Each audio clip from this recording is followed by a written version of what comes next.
Vamos a comenzar la escuela sabática con una oración. Hermana Inés, ¿tú quieres acompañar en la oración? Sí, inclinemos nuestro rostro para orar. Amantísimo Padre Celestial, que moras en las alturas de los cielos, Señor, nuestro Padre, nuestro sumo sacerdote y abogado, gracias te damos, Señor, porque nos has levantado hoy para celebrar este día, esta fiesta grande del sábado, Señor, el día que tú has instituido para darte toda la gloria y la honra. A ti, el único Dios verdadero, Señor. Te pedimos que perdones nuestra falta, Padre Santo, porque hemos pecado contra el cielo y contra ti, como dice la palabra de Dios. Perdónanos, Señor. Perdónanos cualquier falta de pensamiento, de obra. Tú que eres un Dios bueno, Señor, y que nos has dado a tu Hijo Jesús para salvación y para limpieza, para borramiento de todas nuestras culpas. En este momento un grupo de tus hijos nos estamos reuniendo aquí con estos medios que tenemos. Que el Espíritu Santo se haga presente en este estudio, Señor, que nos acompañe en este estudio de la escuela sabática, del libro Palabra del gran maestro, y también en el culto divino, que sean tus palabras, que sea ese alimento que nos nutra, Señor. Somos dignos de ti, Padre amado, porque somos pecadores, no reconocemos pecadores, pero lo hacemos por los méritos de tu Hijo Jesús, quien puede presentar nuestras súplicas ante tu trono de la gracia. Todo lo hacemos en el único nombre dado a los hombres bajo el cual podemos ser salvos. El nombre de tu Hijo amado Jesús. Amén. Amén. Amén. Amén. Bueno, feliz sábado desde aquí, hermanos, a todos y a todos aquellos que nos escucharán después. Quiero agradecer especialmente a nuestra querida hermana Cristín, porque ella ha accedido a compartir con nosotros también la escuela sabática. La llamé la semana y para saber si podía entre los dos, porque me tocaba a mí hoy. Pero igual, me digo, hermanita, ¿tú quieres acompañarme? Así que ella dijo que sí. Ella va a tener las primeras palabras de la lección, que es una lección muy linda. Habla de una parábola que deja mucho que pensar. Sí. El fariseo y el publicano. Sí. Hermanita Cristina, todos hablamos, todos colaboramos, ¿eh? Aportamos, preguntamos y comentamos. Hermana Cristina, el tiempo es tuyo. Vale, pues es el capítulo 13 de ese maravilloso libro que escribió Ellen White, de Palabra de Vida del Gran Maestro. Se llama Un signo de grandeza. Cristo dirigió la parábola del fariseo y del publicano a unos que consideraban justos y menospreciaban a los demás. El fariseo sube al templo a adorar, no porque sienta que es un pecador necesitado de perdón, sino porque se cree justo y espera ganar elogios. Considera su culto como un acto de mérito que lo recomendará a Dios. Al mismo tiempo, su culto dará a la gente un alto concepto de su piedad. Espera asegurarse tanto el favor de Dios como el del hombre. Su culto está impulsado por la egolatría. Es que aquí ya vemos un poco el carácter del fariseo, que realmente está para satisfacer su propio ego y su propia justificación, no para realmente humillarse su corazón ante Cristo para pedir perdón, porque Él se sienta elevado a los demás. Y está lleno de autoalabanza. Lo expresa en la mirada, en su andar y al orar, apartándose de los demás como si dijera: no te acerques a mí, porque yo soy más santo que tú. Se pone en pie y ora consigo mismo. Totalmente engreído, piensa que Dios y los hombres lo consideran como la misma complacencia. Dice: Dios mío, te doy gracias porque no soy como los demás, que son ladrones, injustos y adúlteros. Ni siquiera soy como este cobrador de impuestos. Juzga su carácter comparándolo no con el santo carácter de Dios, sino con el de otros hombres. Su mente se vuelve a Dios, hacia la humanidad. Este es el secreto de su egolatría y procede a repasar sus buenas obras. Ayuno 2 veces a la semana, diezmo de todo lo que gano. La religión del fariseo no afecta al alma. No se busca asemejarse al carácter divino, a un corazón lleno de amor y misericordia. Está satisfecho con una religión que tiene que ver solo con la vida externa. Su justicia es la suya propia, el fruto de sus propias obras y juzgada por una norma humana.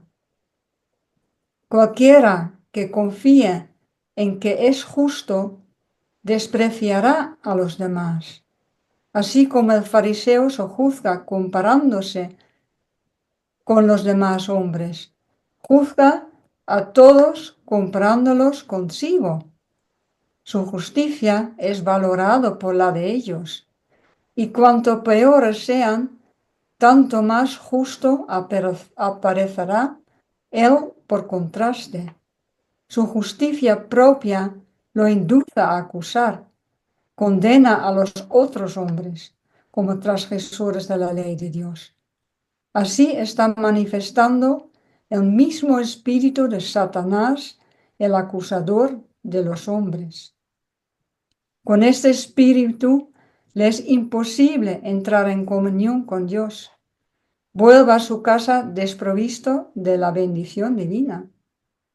Interesante, Ana, lo que a veces, creo que este ejemplo que estamos leyendo, esta parábola, puede ser a nuestros ojos en la actualidad un tanto exagerado, pero eso era real. Es real. En la época de Jesús habían dos, entre otros grupos, dos tipos muy contrastados. Bueno, Jesús hace el contraste. Los fariseos era la mayor, hay versiones que hablan de secta, pero eran los grupos religiosos líderes, ¿sí? El mayor de todo eran los fariseos.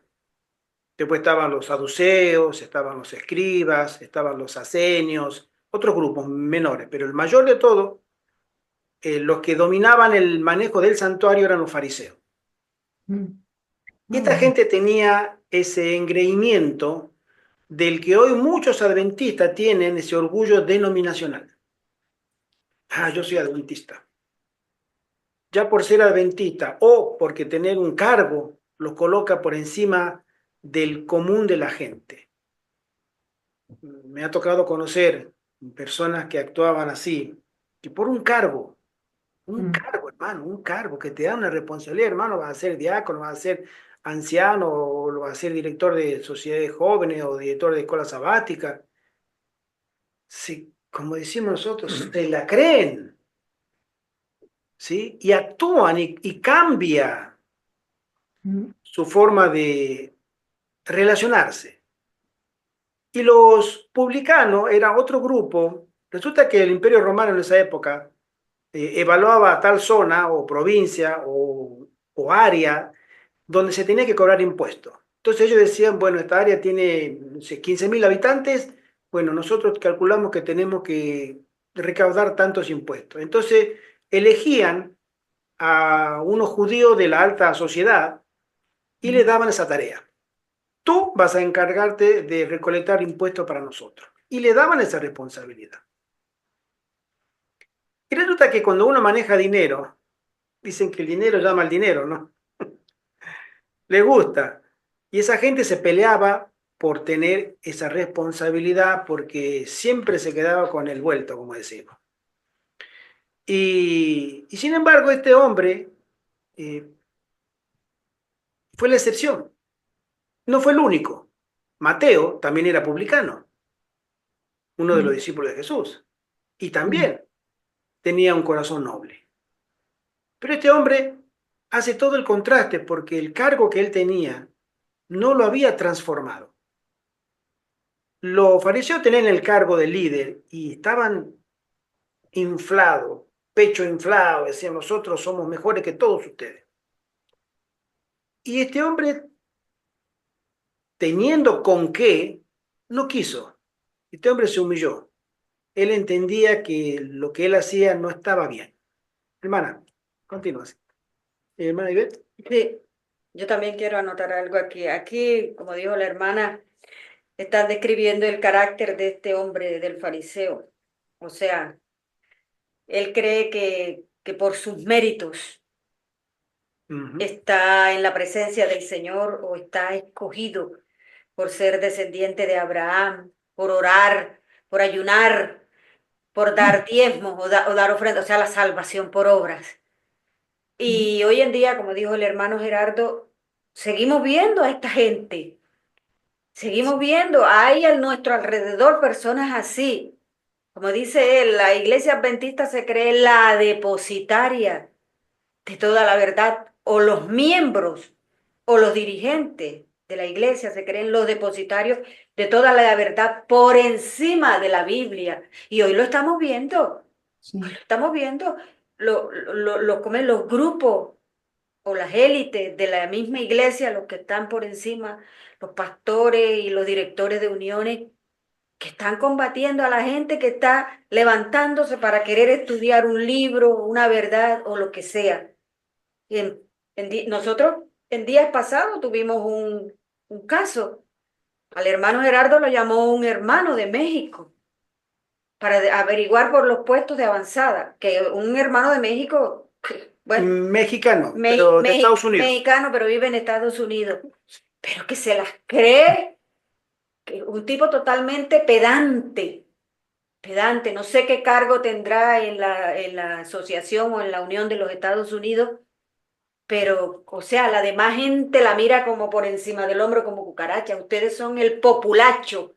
Y eso que Mm. ustedes están haciendo no es así, se están escondiendo. Una cantidad de cosas que yo me quedé, nos quedamos de una sola pieza.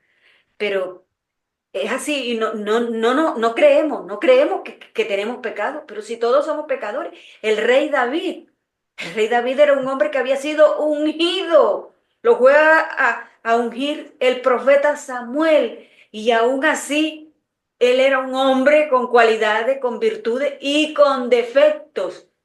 Y él se reconocía en el Salmo 51, lo dice, ten piedad de mí, oh Dios, conforme a tu misericordia, conforme a la multitud de tus piedades, borra mis rebeliones, lávame más y más de mi maldad y límpiame de mi pecado. Y sin embargo, yo cada rato me tropiezo o veo, observo personas que se creen que ya están a la diestra del Padre, que tienen esa aureola de santidad. Y no es así. O sea, como este hombre se dan todavía, se daban en la época de Jesús y se dan hoy en día también. Eso era todo, hermano. Hermana Cristín puede continuar. Ahí está. Sí, ya. Sí, sí. Es que se queda congelado. Tengo la conexión inestable, entonces. Ah, Vale. ya. Vale. El publicano había ido al templo con otros adoradores, pero pronto se apartó de ellos, pues sentís indigno de unirse a sus devociones. Estando de pie lejos, no se atrevía siquiera a levantar los ojos al cielo, sino que se golpeaba el pecho con amarga angustia y aborrecimiento propio. Sentía que había transgredido contra Dios, que era pecador y sucio. No podía esperar misericordia ni aun de quienes lo rodeaban, porque lo miraban con desprecio.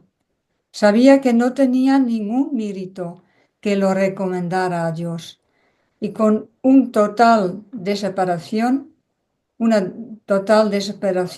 clamaba: Dios mío, ten misericordia de mí, porque soy un pecador. No se comparaba con los otros. Abrumado por un sentimiento de culpa, estaba de pie, como estando él solo en la presencia de Dios. Su único deseo era el perdón y la paz. Su único alegato era la misericordia de Dios. Y fue bendecido.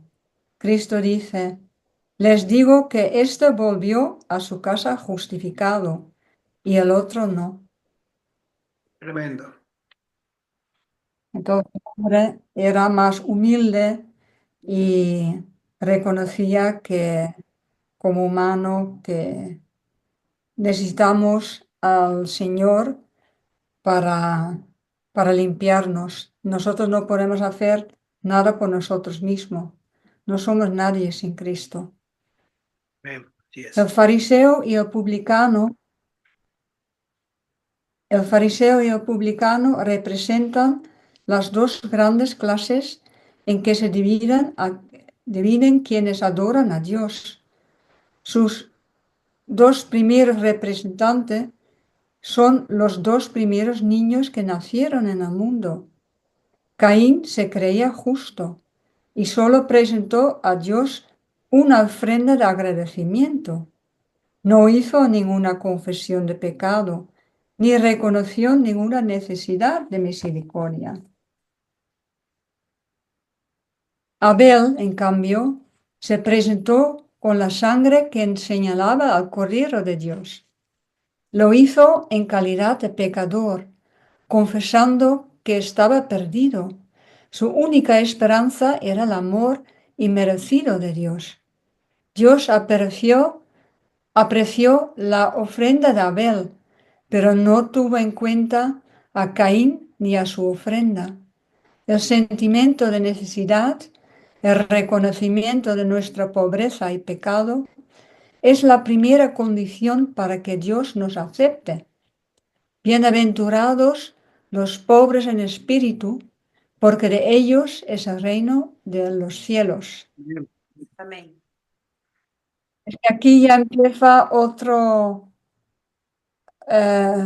tema, entonces no me dijiste primero dos Vale, hojas, pero cómo no. Bueno, continúo. Es muy cierto lo que nosotros estamos leyendo, porque es una palabra del Señor para nuestras almas. Nosotros no podemos tener justicia propia y agradar a Dios. Desde el primer sacrificio que se hizo, o mérito propio, lo hizo Adán y Eva en el mismo Edén, lo hicieron ellos. Cuando ellos se forjaron al tener vergüenzas, unas vestiduras de hojas, de ramas, para tapar sus vergüenzas, se sentían indignos delante del Señor, pero buscaron por sus medios arreglar la situación. Nosotros a veces hacemos lo mismo, inconscientemente, o sea, nadie deliberadamente dentro de lo razonable lo, lo repite, pero inconscientemente a veces tenemos nosotros ese deseo de poder arreglar por nosotros o tratar de arreglar algo, ¿sí? Cuando el Señor dice, no, no, no, no, no. Todo lo que tú hagas, si quieres acercarte y ganar el favor divino, no va a servir. Nosotros tenemos que tener esa actitud piadosa que tuvo Abel. Él fue obediente y, digamos, fue obediente hasta la muerte, porque Caín, el hijo rebelde, no toleró la piedad de su hermano, porque esa piedad era para él una acusación de su propia indignidad e impiedad. Y la piedad de Abel lo condenó, ¿sí? Pero él se mantuvo fiel. Él obedeció. Dios le dijo, tráeme un cordero. Y también a Caín le dijo, tráeme un cordero, porque sin derramamiento de sangre, si tú no mates ese cordero, tú no puedes ser perdonado, porque ese cordero va a representar en el futuro a quien te perdonará tus pecados. Ese cordero representa. Y él tendría que haberle pedido a su hermano, préstame un cordero.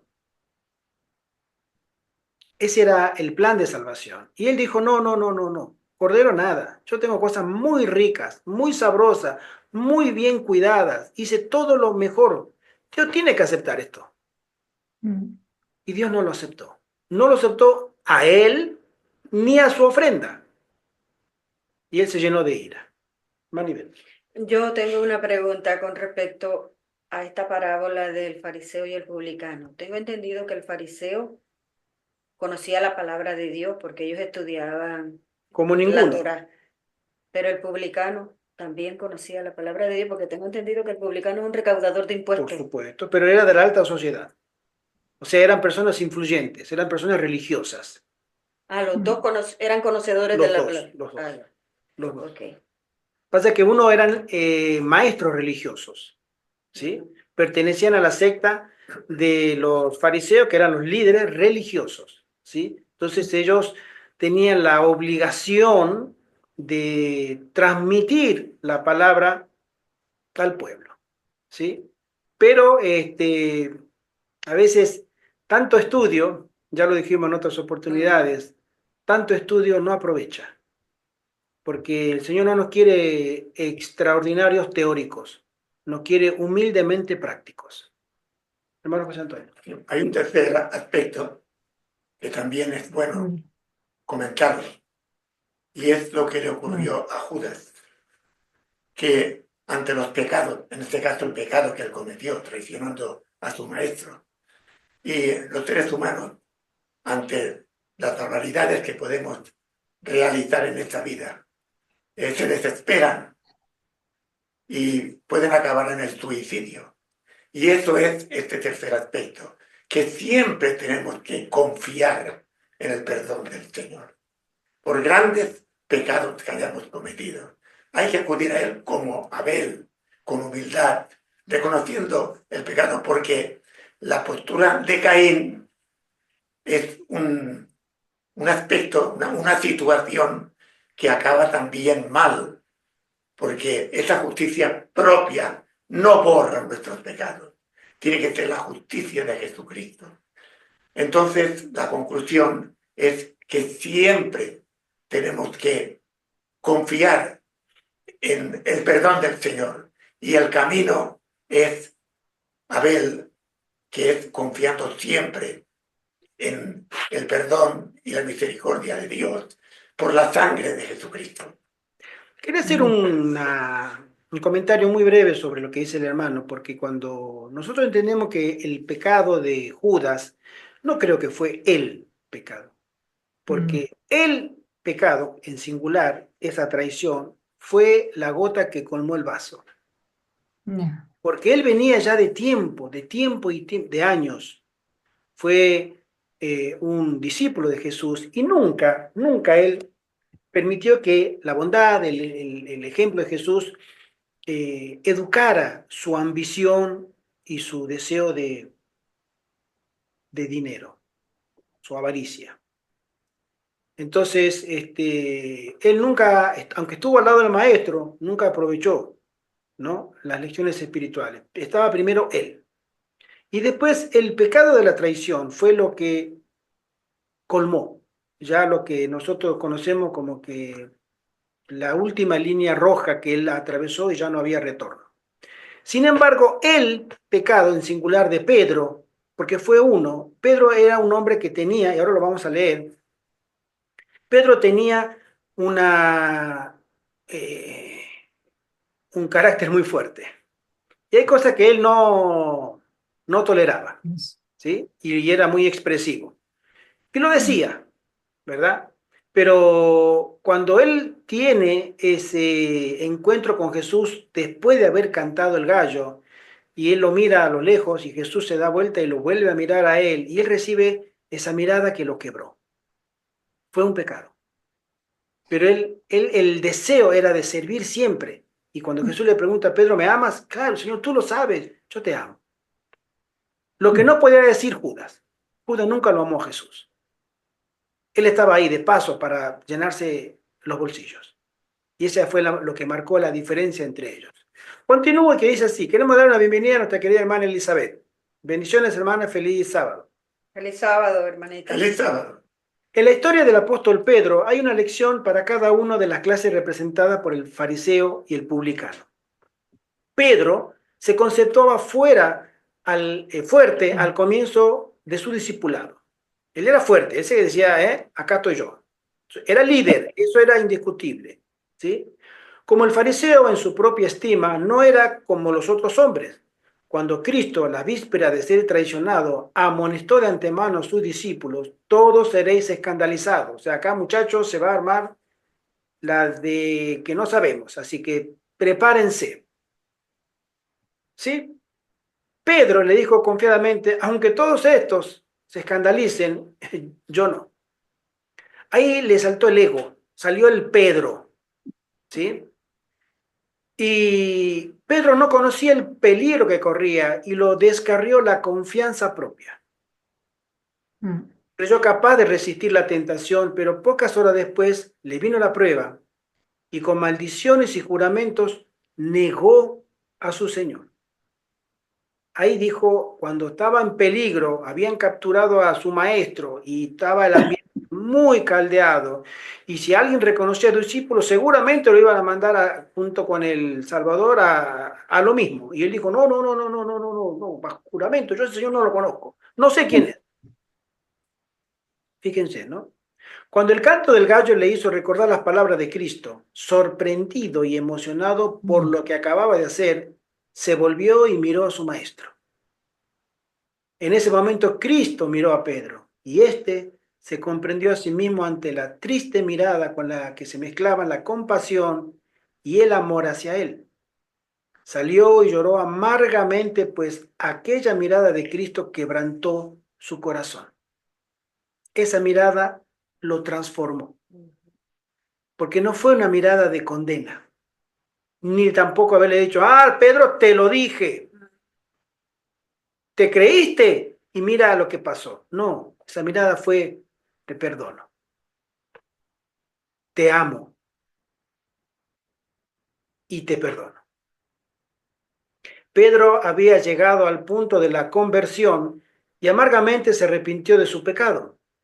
Fue semejante al publicano en su contrición y arrepentimiento, y como éste también alcanzó misericordia. La mirada de Cristo le dio la seguridad del perdón. Entonces desapareció su confianza propia.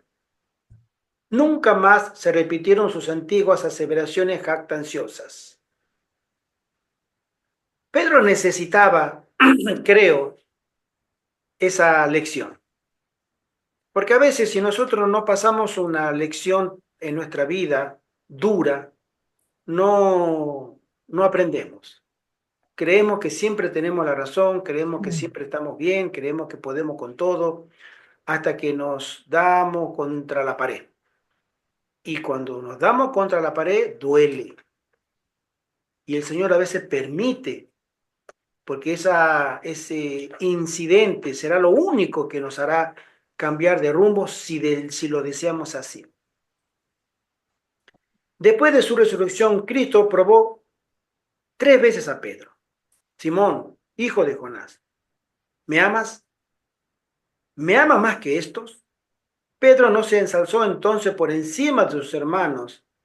No le dijo, por supuesto, maestro, ¿cómo vas a desconfiar de mí? Fíjese lo que había pasado antes, ¿no? Sino que apeló a aquel que podía leer su corazón. Señor, dijo, tú sabes todas las cosas. Tú sabes que te amo. Entonces recibió su comisión. Le fue designada una obra más amplia y delicada de la que le había tocado antes. Cristo le ordenó apacentar las ovejas y los corderos. Al confiar así a su mayordomía las almas por las cuales el Salvador había depuesto su propia vida, Cristo dio a Pedro la mayor prueba de confianza en su rehabilitación. En la iglesia adventista, lo comento como un dato interesante, cuando a un hermano lo disciplinan por un hecho comprobado de pecado que debe ser censurado, también se le da la oportunidad y la misericordia de integrarse de nuevo al redil. Pero tiene que pasar un tiempo. Me ha tocado estar en junta de iglesia donde había que disciplinar a tal hermano y las reglas son que él tiene que probar que realmente ha hecho mal. No es que se lo disciplina y a la semana siguiente vuelve a tomar estudio bíblico y se vuelve a bautizar. No, tiene que pasar un tiempo. y tiene que probar. Bueno, Jesús le dio esa oportunidad a Pedro, ¿sí? Él tenía que probar que realmente estaba rehabilitado, porque el testimonio que iba a dar después iba a ser tan o más importante que el que dio antes. Y él debía mostrar su rehabilitación. Desde entonces siguió a su Señor con abnegación y sacrificio propio. Participó de los sufrimientos de Cristo. Y cuando Cristo se siente en el trono de su gloria, Pedro participará de su gloria. Hoy día el mal que provocó la caída de Pedro y que apartó al fariseo de la comunión con Dios está ocasionando la ruina de millares. Las mismas dificultades que tuvieron tanto el publicano como la que tuvo Pedro, hoy está arruinando a muchos. No hay nada que ofenda tanto a Dios o que sea tan peligroso para el alma humana como el orgullo y la suficiencia propia. Ese es el pecado más aborrecible delante de la presencia de Dios. ¿Y saben por qué? Porque ese es el pecado que condenó a Satanás en la misma presencia del Altísimo. Y el que condena a todos. Yo no necesito de ti. La suficiencia propia es yo estoy bien. ¿Sí? El orgullo es no necesito nada, no quiero nada, yo tengo todo. Y el Espíritu Santo no puede hacer absolutamente nada con esa alma.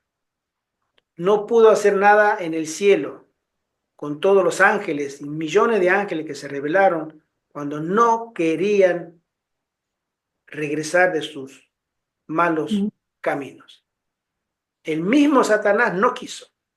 Cuando se fue expulsado, ahí se dio cuenta de lo que había perdido.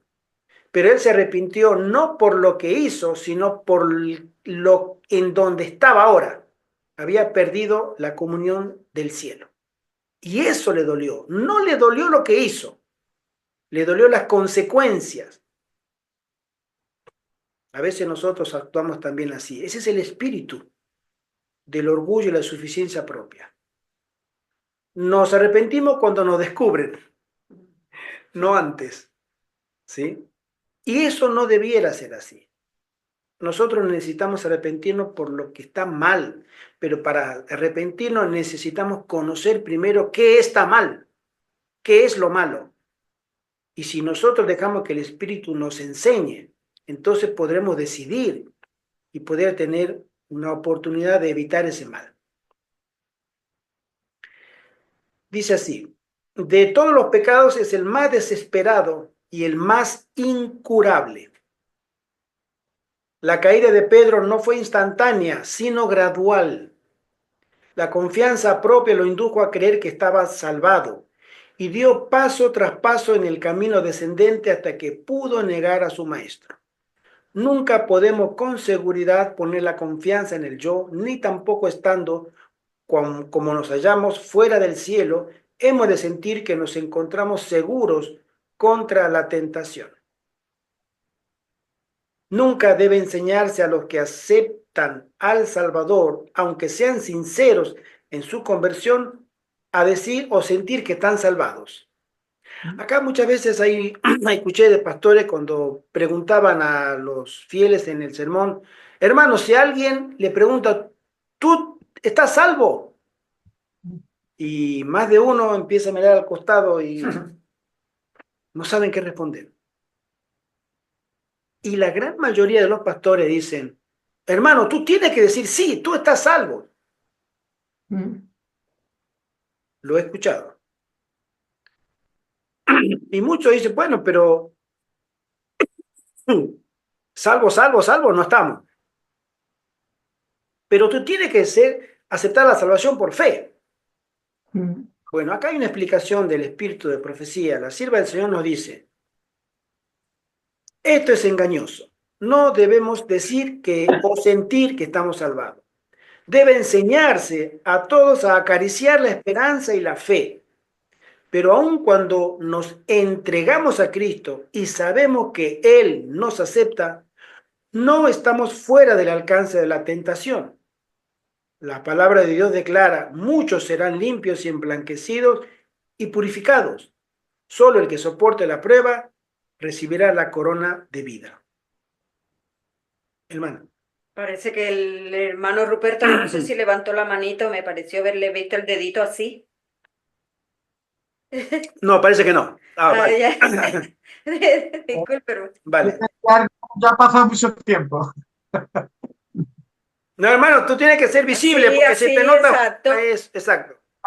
Sí, lo que pasa es que se coge carrerilla.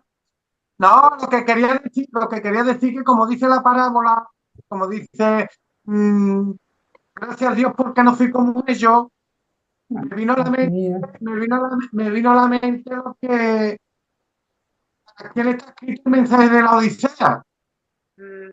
Ya. Que muchas veces nosotros como adventistas nos creemos, bueno, nos creemos, ¿verdad? Es verdad que tenemos más luz que otros, pero sí es verdad que esta luz como que no la damos al mundo como la deberíamos de dar y encima nos justificamos de que como somos el pueblo de Dios, pues, como que lo tenemos ahí y me ha venido a la memoria esto de que para quién está escrito el mensaje de la Odisea.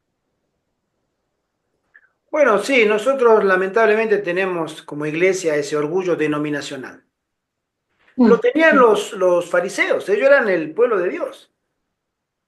Y los ensalzaron tanto ese pensamiento de autosuficiencia, con eso me basta, somos hijos de Abraham, somos hijos de la promesa, este es el pueblo elegido de Dios. Y tanta linda promesa que hay en el Antiguo Testamento, Isaías y otros profetas hablaban tan bien de las promesas que tenía el pueblo de Dios, y al estar ya dentro de ese pueblo, haber nacido allí, era que todo el que no sea judío era un perro, una piedra, un paria, era lo peor. Y nosotros, obviamente, los mejores. Ese es un espíritu, obviamente, que viene de las tinieblas, porque la autosuficiencia nos lleva a más autosuficiencia y a más autosuficiencia hasta que nos alejamos siquiera de los llamados del Espíritu Santo. Porque el Espíritu Santo no puede trabajar en una persona orgullosa y autosuficiente, que no tiene necesidad. También se da como agravante, somos la iglesia de la Odisea, la iglesia autosuficiente por excelencia. Yo estoy bien, no necesito de nada.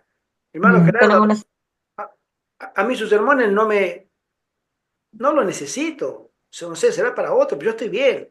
Puede que no lo diga verbalmente, pero en la actitud.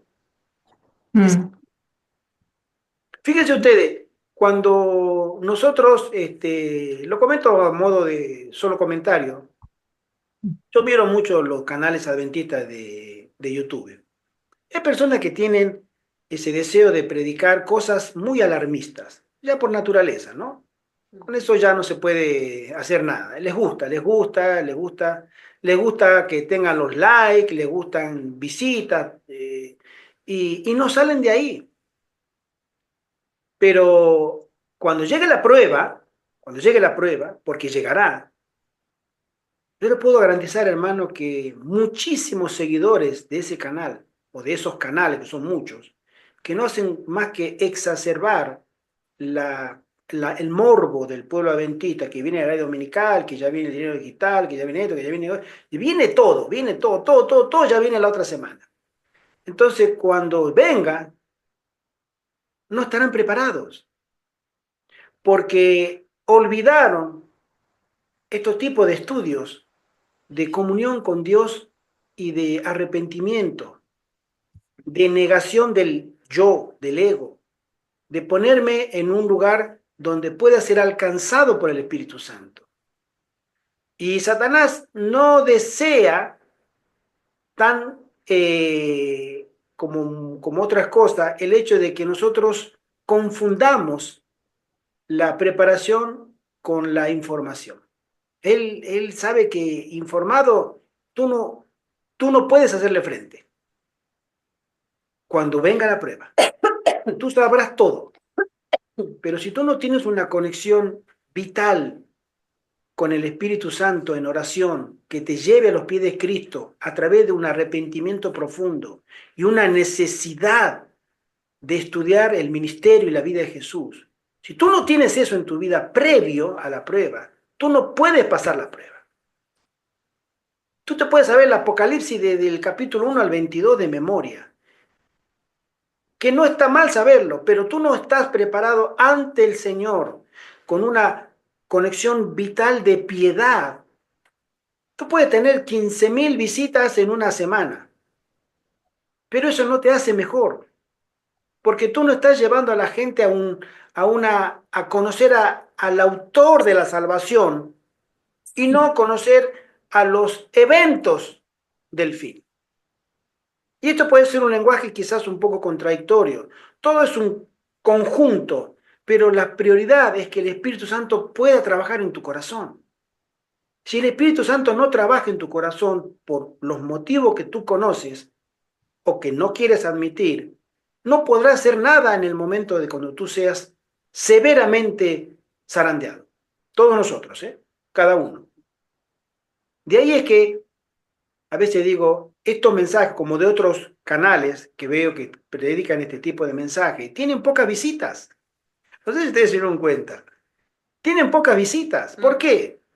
Porque este tipo de mensajes no alimenta el morbo. Nosotros queremos llevar en nuestra humilde condición de pecadores, nosotros en primer lugar, ir a los pies de Cristo, como acá. Necesitamos de Jesús. Y cuando necesitamos de Jesús y lo tenemos por medio de una obra eficaz del Espíritu Santo a nuestro Señor disponible para perdonarnos y vemos nuestra real condición de necesitados de perdón, el Espíritu Santo se encargará de prepararnos para ese tiempo. Prepararnos. Él hace en cada uno de nosotros, según nuestra propia experiencia y madurez, una experiencia única. La experiencia mía no va a ser la de mi esposa, ni la del hermano José Antonio. El Espíritu Santo conoce todo de mí y Él me va a ir preparando. Y así con Evelyn, con Maribel, con Cristín, con Ruperto, con todos. Cada uno una experiencia, pero individual. Pero si la buscamos. Mucha gente, fíjense ustedes, hay unos videos de Walter White, por ejemplo, donde habla muy bien sobre la primera serie que él sacó hace unos 15 años atrás, Batalla Total, ¿no? Vayan ahí a esos videos y miren la visita, pocas visitas tiene, ¿no? Batalla total o asalto. Asalto Total. Tiene, bueno, un Asalto Total. La primera serie larga de unos 82 videos donde habla. Y esa serie él la hizo no para los cristianos ni menos para los adventistas, la hizo para el mundo. Después la segunda serie la hizo para el mundo evangélico, los protestantes, también, ¿sí? La reforma protestante. Y la tercera la hizo para nosotros. Uy, le salieron con los colmillos pelados y las garras así el mundo adventista. No lo querían, lo censuraron, lo prohibieron, en Alemania no puede predicar, etc. Y tú ves la visita que él tiene son pocas, como otros ministerios, ¿no? Entonces, y es un tremendo pastor que conoce como pocos, y la experiencia de él siendo ateo, siendo enemigo de Dios, como él mismo lo dice, se convirtió y sin embargo tú vas a ver al otro que dice el proyecto 2025 y la ley dominical viene en el 2025, ¡guau! Eso, todo el mundo quiere escuchar eso. Como si fuera que si la ley dominical a mí me va a acercar a Dios. A mí la ley dominical no me acerca a Dios. A mí una comunión diaria con Cristo me acerca a Dios. Amén. Un arrepentimiento continuo, ferviente y renunciamiento al pecado por el poder del Espíritu Santo en la gracia del Señor, por los méritos de Cristo, me acerca a la salvación. Y eso era la vida del publicano. Señor, yo no puedo, no tengo nada. Perdóname, ten misericordia de mí. Sé propicio a mí. No me mires con ojos de juicios. Y Y este hombre se fue a su casa justificado. Y el otro, que sabía de todo, diezmo incluido, no volvió a su casa y seguía estando perdido. Esa es la esencia del saber, el conocer el Evangelio. En el Evangelio está Cristo. La centralidad del Evangelio es Cristo. Y si, bueno, también sabemos que todos los verdaderos piadosos nunca son bien aceptados en ninguna parte. La verdadera piedad es enemiga del mundo y de aquellos que están con lazos en el mundo, ¿no? Entonces ahí es donde vemos la diferencia en tiempo de paz. ¿Cómo será en tiempos de prueba? Nosotros todos hemos nacido en tiempos de paz. No hay persecución, al menos en Occidente, no hay persecución contra los cristianos. Hace más de 200 años que se terminó la persecución, ¿no? Aproximadamente 200 años se terminó la persecución, pero se va a reanudar en cualquier momento, ¿sí? Y volveremos a los periodos desde el año 1 al 1800, aproximadamente 1700, después de la Revolución Francesa, que fue en el año 1789, hasta ahí se terminó la persecución técnicamente hablando, ¿no? 1800 años, esos años han quedado en el pasado, pero vuelve de nuevo. ¿Estamos haciendo algo? Como pueblo adventista sabemos eso, pero el enemigo nos distrae muchísimo y lo logra, ¿sí? Por eso el Señor nos dice, bueno, ustedes tienen una oportunidad porque tienen mucha luz. Bueno, hagan uso de esa luz. Tenga el Señor misericordia de su iglesia. Continúo. Fue necesario que Pedro conociera sus propios defectos de carácter y su necesidad del poder y la gracia de Cristo. El Señor no podía librarlo de la prueba, pero sí podía salvarlo de la derrota. Todos nosotros tenemos que ser probados. A veces miramos como que el ejemplo de Job es un ejemplo emblemático. Y sí, es emblemático, pero yo quiero pensar más que el Señor está escuchando a Satanás. Así que Gerardo, ese que está en Riego del Monte, se cree cristiano. Yo quiero probarlo. Quiero probarlo. Tengo derecho, ¿no? Él es pecador, pero él dice que no lo es o quiere no serlo. Quiero ver qué es lo que hay. Y el Señor está en todo el derecho de, así como con Job, que era perfecto, y lo cedió a Satanás para que lo probara. Mire, fíjense a mí, a nosotros. Tiene más derecho aún todavía de exigir. Y puede que seamos probados duramente. Y no lo sabemos. A nosotros no nos viene un ángel a decirnos, en el cielo han pedido tu nombre, prepárate. ¿Eh? No, no sabemos. Job no lo sabía. Y después de lo que le pasó, le dijo al Señor, en la conversación con los tres amigos, Señor, ¿qué pasó? ¿Por qué me pasó esto? ¿No? Y nosotros tampoco lo llegaremos a saber. Pero en el momento de la prueba, el Señor no nos dice, yo no te voy a quitar la prueba, pero sí te puedo dar la seguridad de que tú puedes ser victorioso. No serás derrotado si tú estás conectado conmigo. Pedro cayó debido a su suficiencia propia y fue restablecido de nuevo debido a su arrepentimiento y humillación. Todo pecador arrepentido puede encontrar estímulo en el relato de este caso. Pedro no fue abandonado. Aunque había pecado gravemente, sobre su alma se habían grabado las palabras de Cristo. Yo he rogado por ti que tu fe no falte. En la amarga agonía de su remordimiento le dieron esperanza esa oración y el recuerdo de la mirada de amor y piedad de Cristo. Cristo se acordó de Pedro después de su resurrección y le dio al ángel el mensaje para las mujeres.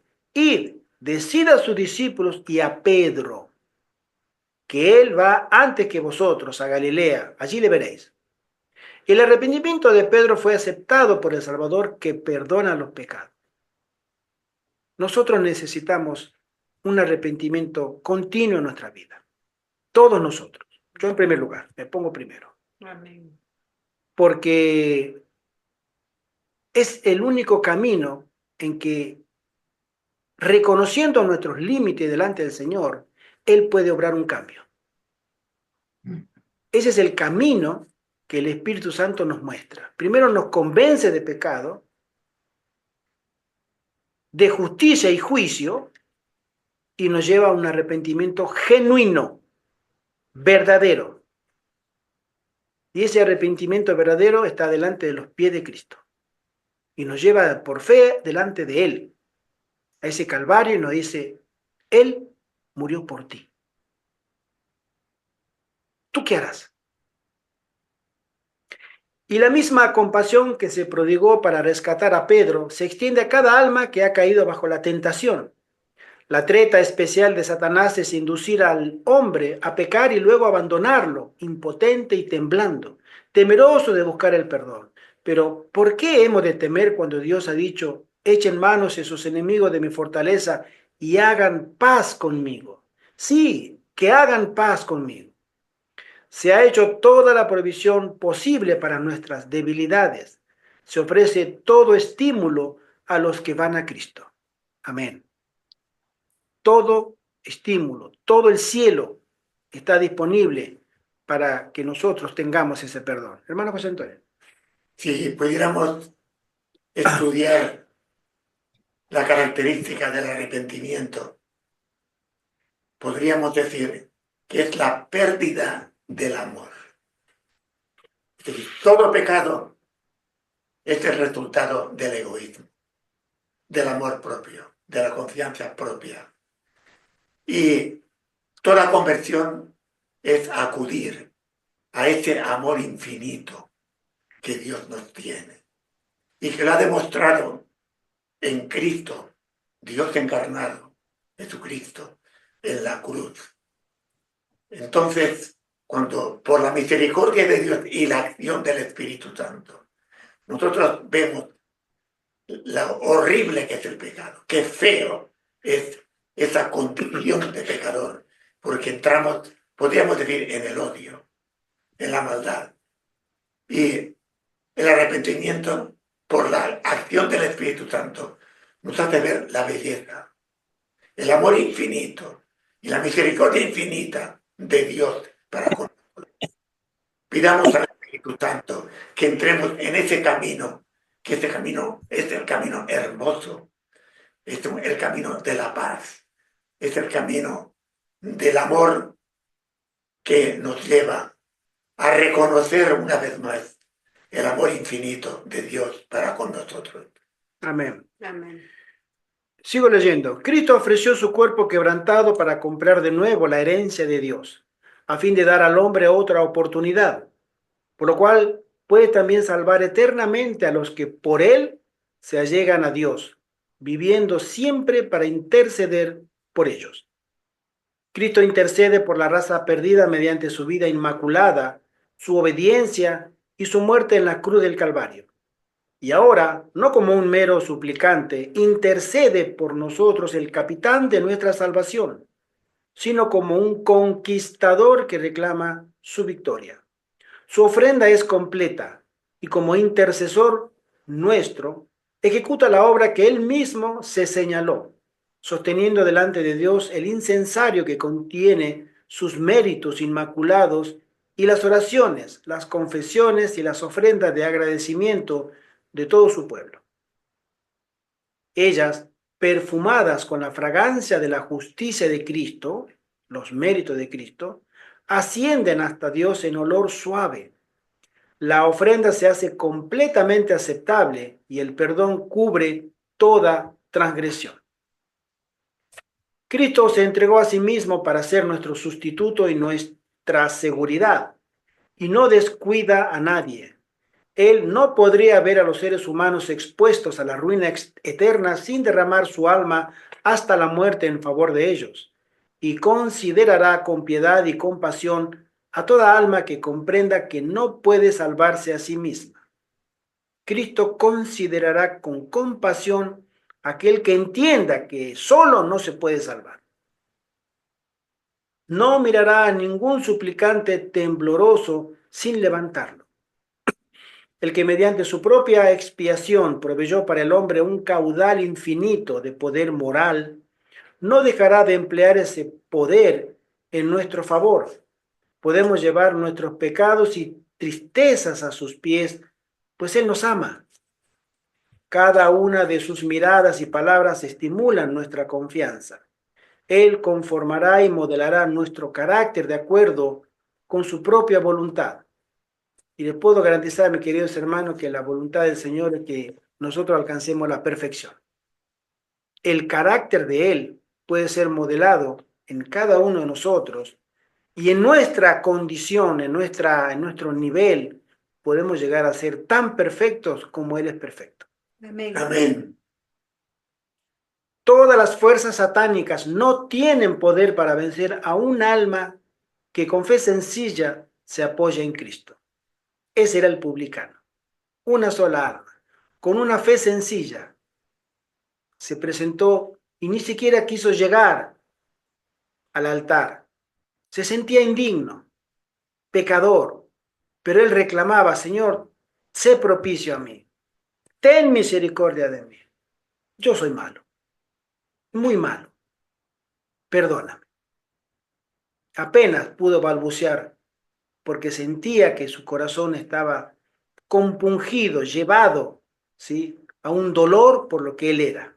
Pero él pidió sanidad y el cielo se la dio, como hacía cada uno de nosotros cuando tenemos esa experiencia.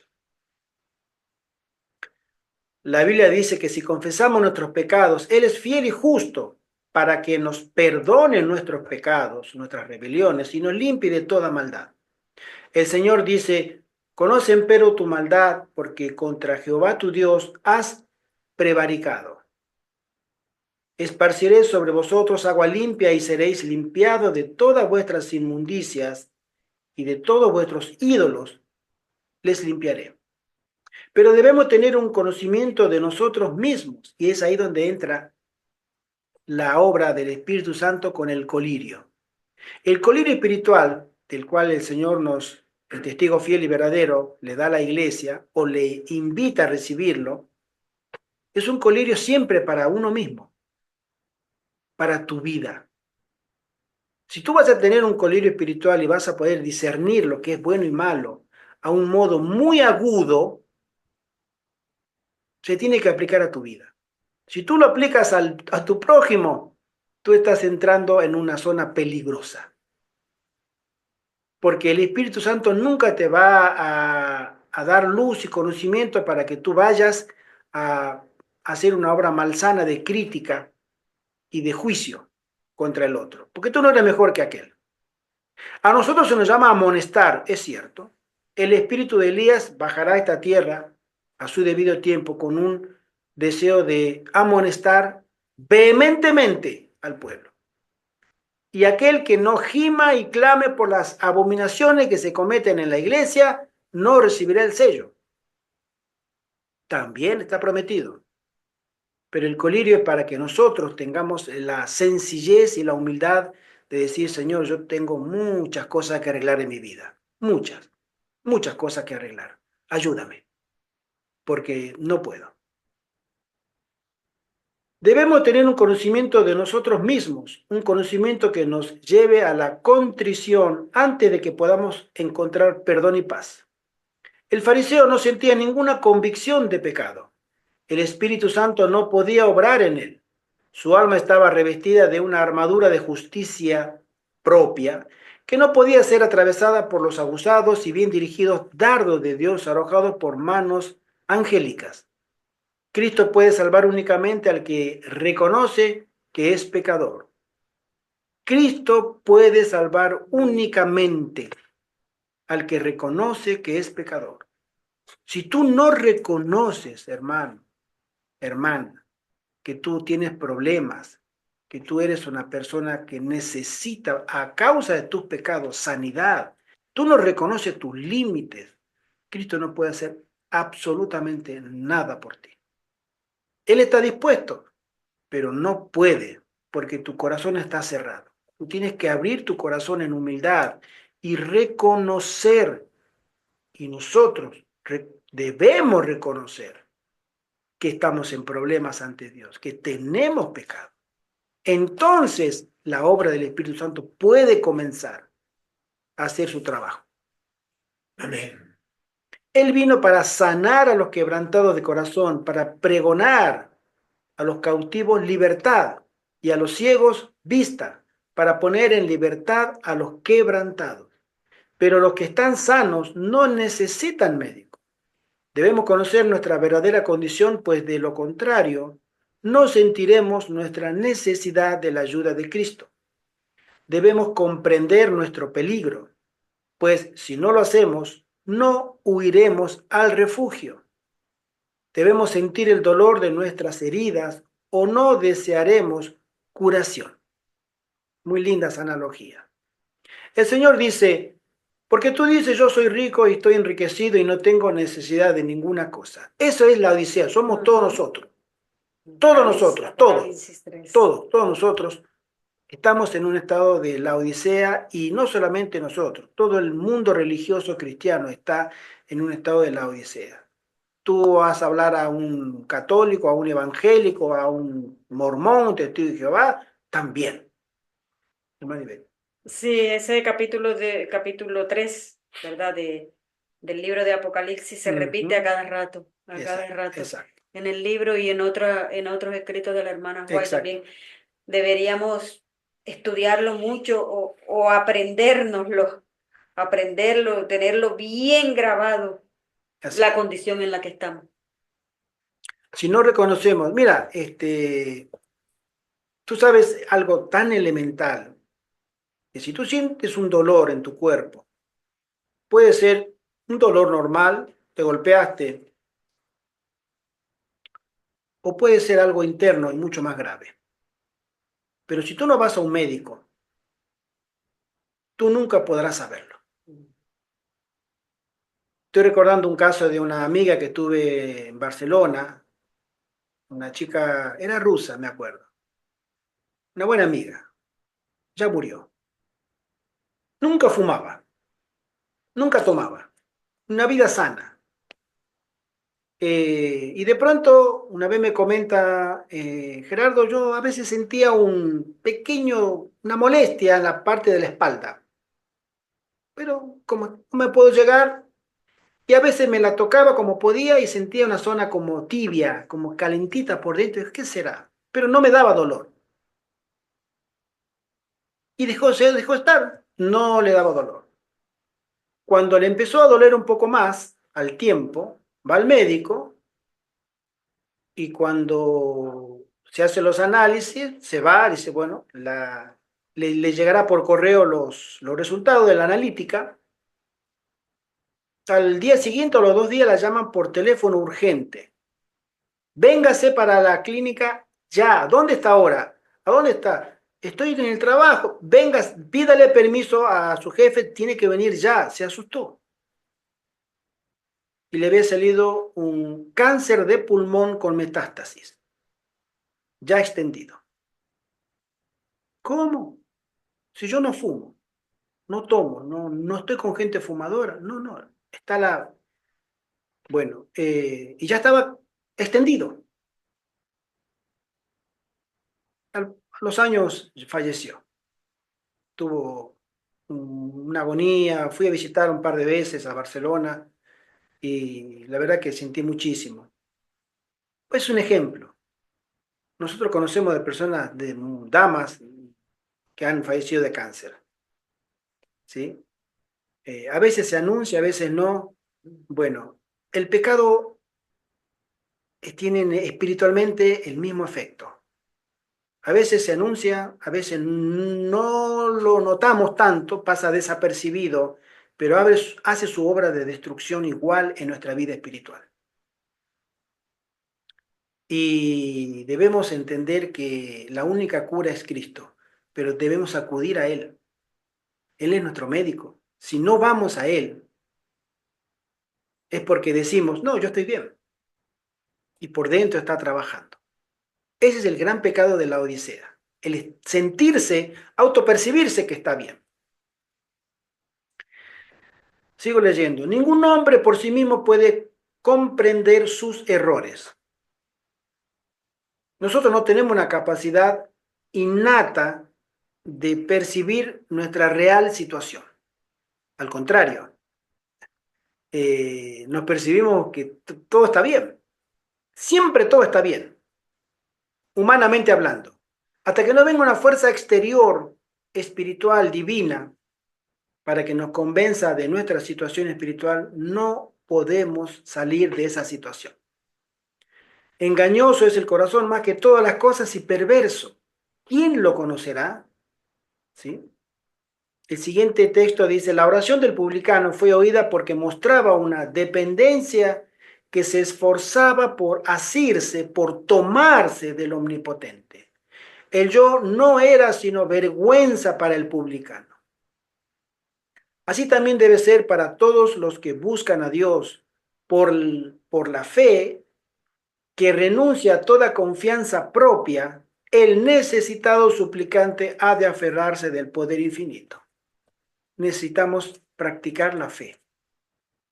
Ninguna ceremonia exterior puede reemplazar a la fe sencilla y a la entera renuncia al yo. Pero ningún hombre puede despojarse del yo por sí mismo. Solo podemos consentir que Cristo haga esta obra. Entonces, el lenguaje del alma será, Señor, toma mi corazón, porque yo no puedo dártelo. Es tuyo, manténlo puro, porque yo no puedo mantenerlo por ti. Sálvame a pesar de mi yo. Sálvame de mí mismo, mi yo débil y de semejante a Cristo. Modélame, fórmame, elévame a una atmósfera pura y santa, donde la rica corriente de tu amor pueda fluir por mi alma. Amén. Esa debiera ser nuestra oración diaria. Allí está el secreto del crecimiento espiritual. No solo al comienzo de la vida cristiana ha de hacerse esta renuncia al yo, ha de renovársela a cada paso que se dé hacia el cielo. Todas nuestras buenas obras dependen de un poder que está fuera de nosotros. Mientras más nos acercamos a Jesús y más claramente apreciemos la pureza de su carácter, más claramente discerniremos la excesiva pecaminosidad del pecado y menos nos sentiremos inclinados a ensalzarnos a nosotros mismos. Aquellos a quienes el cielo reconoce como santos son los últimos en alardear de su bondad. Esto es muy cierto. ¿Tú quieres ver a una persona que se dice santo? Bueno, esa persona no la vas a escuchar. Estuve orando, estuve haciendo ayuno, el Señor me bendice, el Señor esto, el Señor aquello. El centro del universo a veces. No, no. El verdadero piadoso nunca habla de sí mismo, ni mucho menos de su santidad. Pero el cielo lo considera santo. Ninguno de los apóstoles o profetas pretendió jamás estar sin pecado. Los hombres que han vivido más cerca de Dios, que han estado dispuestos a sacrificar la vida mismas antes que cometer a sabiendas una acción mala, los hombres a los cuales Dios había honrado con luz y poder divinos, han confesado la pecaminosidad de su propio corazón. No han puesto su confianza en la carne, no han pretendido tener ninguna justicia propia, sino que han confiado plenamente en la justicia de Cristo. Así harán todos los que contemplen a Cristo. Los santos del tiempo del fin serán este tipo de personas, que habrán tenido una experiencia, hombres y mujeres, de tanta cercanía con Jesús, que hasta la gente le dirá, como le decían a los primeros cristianos, que por el hablar se conocía que habían seguido a Cristo o que habían caminado con Cristo, porque se les pegó tanto esa atmósfera y ese lenguaje santo de Jesús, esa carisma, esa empatía, ese sincero deseo de servir al prójimo, que le empezaron a llamar cristianos, los seguidores de Cristo, ¿sí? Hay algunos que se le dice, acá nosotros en España conocemos a los vicentinos o a los victorinos. ¿Por qué? Porque siguen a San Vicente. Porque siguen a San Vicente, ¿no? A Víctor San Vicente, ¿no? Fíjense ustedes, no sé si será el mérito o el demérito que te llamen vicentino. Pero si tú no dejas de hablar del año 2031, que viene escrito en el 2031, viene escrito, y no para de hablar y eres monotemático, y el 2031, te van a decir, este es vicentino. ¿Por qué? Porque hablan lo que él está hablando. Bueno, en la vida cristiana, si tú quieres que te llamen cristiano y te reconozcan la piedad de Cristo, habla de Cristo. Vive su vida, su paciencia, su tolerancia, ¿sí? Trata de armonizar las relaciones, trata de ayudar a tu prójimo. Hazlo sin interés. Dios se encargará después de ti. Entonces la gente comenzará a decir, este hombre es especial, esta mujer es especial, porque uno habla por sus hechos. En cada paso que demos en la vida cristiana se ahondará nuestro arrepentimiento.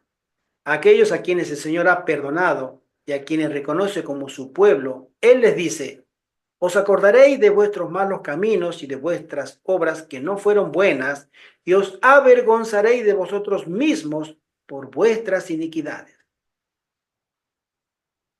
La obra del Espíritu Santo es ponernos en nuestro lugar primero.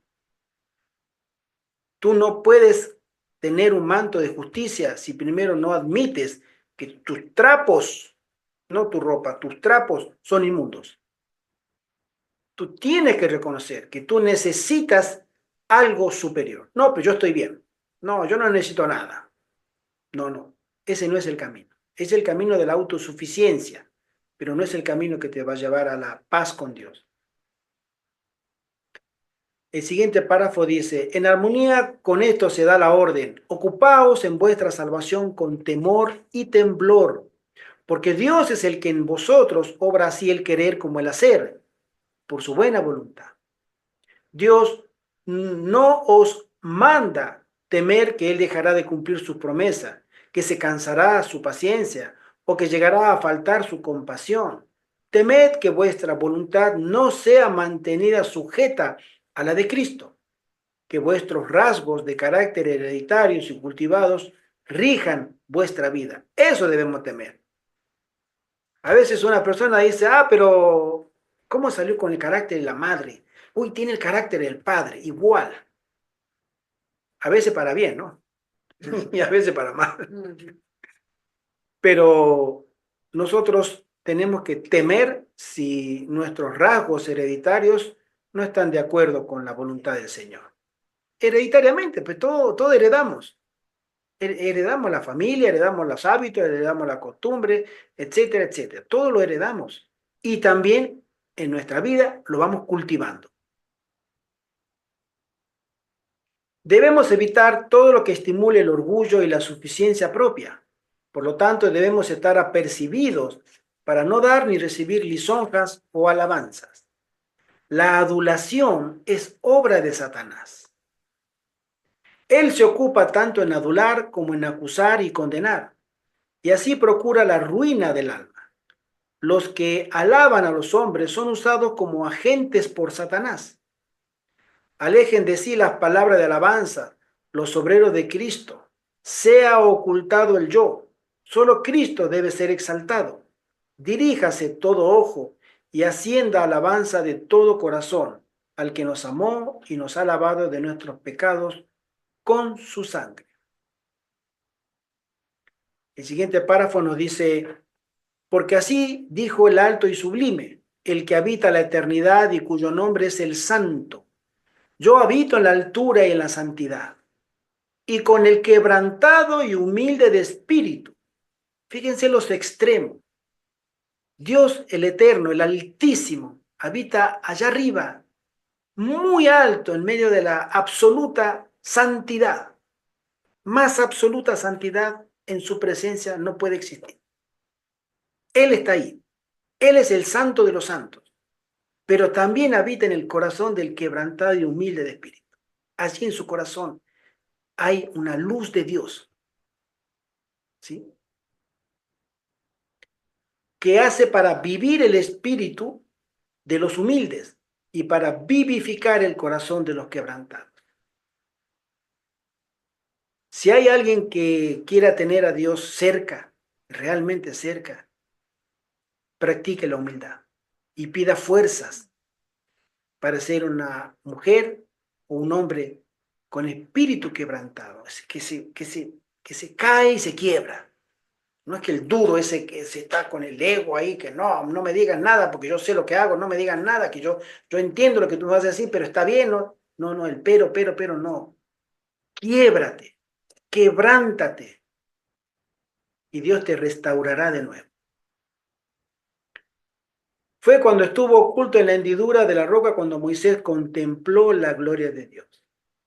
Cuando nos ocultamos en la roca hendida, será cuando Cristo nos cubrirá con su mano traspasada y oiremos lo que el Señor dice a sus siervos. A nosotros, como a Moisés, Dios se revelará como misericordioso y piadoso, tardo para la ira y grande en benignidad y verdad, que guarda la misericordia en millares, que perdona la iniquidad, la rebelión y el pecado. La obra de la redención implica consecuencias de las cuales es difícil que el hombre tenga concepto alguno.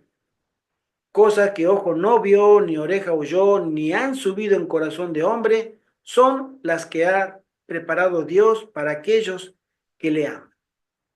Mira, hermano, a mí con esta promesa, y solamente una sola promesa me alcanza para seguir este camino que he decidido.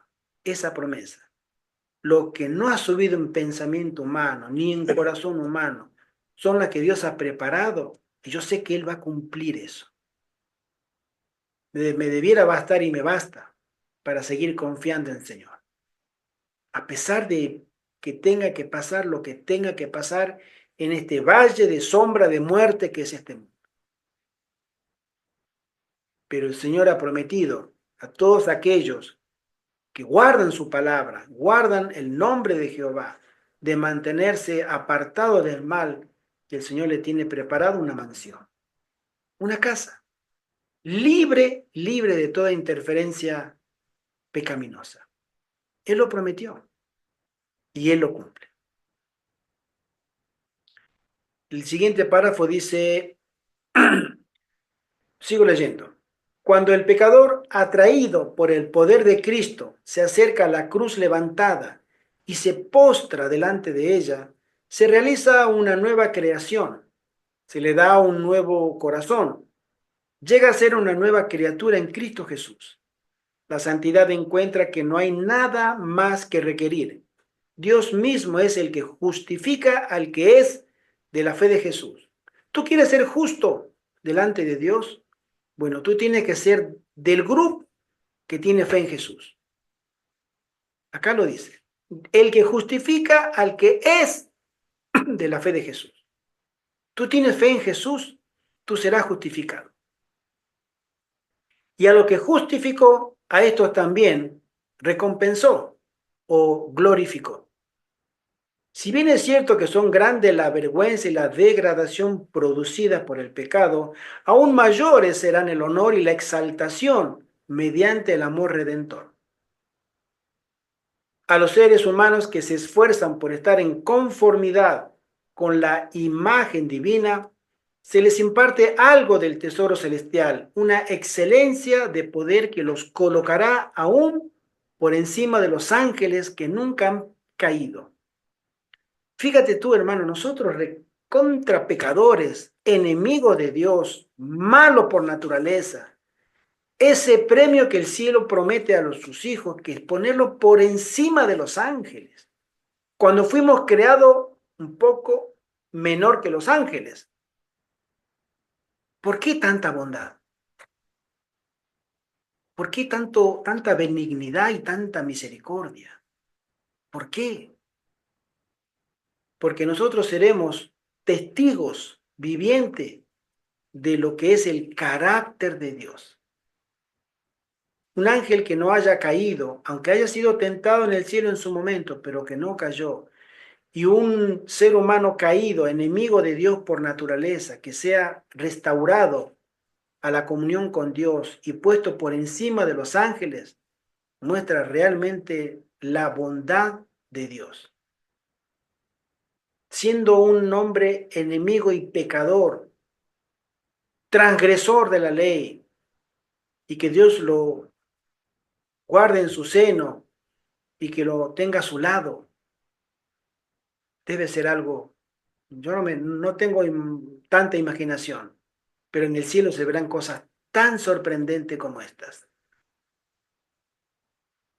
Así ha dicho Jehová, Redentor de Israel, el santo suyo, al menospreciado de alma, al abominado de las gentes. Verán reyes y levantaránse príncipes y adorarán por Jehová, porque fiel es el santo de Israel, el cual te escogió. La fidelidad de Dios, mis queridos hermanos, no la tenemos que poner jamás en duda. Él es fiel. Y si Él lo prometió, espera, espera, porque Él lo cumplirá. Cualquiera que se ensalza será humillado, y el que se humilla será ensalzado. Amén. Amén. Amén. Creo que esta parábola del fariseo y el publicano nos tiene que enseñar muchísimo en nuestra experiencia cristiana. Hay en el medio una obra de edificación de carácter y de perdón que el Espíritu Santo tiene que obrar en cada uno de nosotros. No habrá victoria si primero no hay un arrepentimiento genuino. Tú no te creas, me voy a poner yo en primer lugar, Gerardo, estoy imaginándome un espejo tamaño familiar grande y le digo, Gerardo, tú no te la creas, tú no eres mejor que nadie, tú necesitas el perdón. Y así cada uno de nosotros. Necesitamos reconciliarnos con Dios según los términos del cielo. Y los términos del cielo es un verdadero arrepentimiento. Cambiar las formas, cambiar los principios. La hermana Juárez le llama un reavivamiento y una reforma. Si nosotros no podemos concebir nacer de nuevos por medio de un reavivamiento y una reforma que obra el Espíritu Santo externamente a nosotros y nosotros humildemente la aceptamos, no podemos alcanzar el perdón de Dios. Marcos Antonio. Hay un paralelismo en lo que hemos leído, que el hombre, el ser humano, convertido, nos ha dicho el Señor en la lectura, que seremos elevados por encima de los ángeles. Es algo extraordinario, la misericordia del Señor. Y hay un paralelismo en esto, porque en la segunda venida de Cristo, Dios ha elegido al planeta Tierra, donde va a morar la ciudad de Dios, aquí, en el Monte de los Olivos, que se va a dividir en dos, y ahí va a bajar la ciudad de Dios. Y en el milenio se va a ver cómo Satanás atacará a esta ciudad y Dios lo derrotará definitivamente. Hermanos, esta tierra, este planeta tan insignificante y pecador, Dios lo ha engrandecido para ser su morada. Y es un paralelismo a lo que ocurre en cada uno de nosotros si nos arrepentimos y entramos en el amor de Dios. Amén. Amén. Que el Señor nos bendiga y que el Señor nos guarde y nos enseñe a ser mejores hijos suyos. Amén. Necesitamos aprender del Espíritu Santo que nos guíe y nos dé ese colírio espiritual para vernos nosotros, nuestras fallas, nuestras faltas, y poder trabajar una obra eficaz en la gracia del Señor. Amén. Amén. En nuestro deseo, en nuestra oración, siempre. Amén. Amén. Amén. Oremos. Padre nuestro que estás en el cielo, Señor, gracias por este momento tan hermoso que nos da para meditar sobre la necesidad, Señor, que tenemos de ti. También necesitamos un real y profundo arrepentimiento para que las obras del Espíritu Santo se hagan realidad en nuestra vida y podamos ser santificados en los méritos de Jesús. Amén. Gracias, Padre, porque nos das este sábado y este momento para estudiar tu palabra. En nombre de Jesús. Amén. Amén. Feliz sábado, hermanos. Otra vez, que el Señor le bendiga grandemente, hermanita Cristín. Muchas gracias. Muchas gracias. Esperamos que sea la última vez que nos acompañe con la escuela sabática.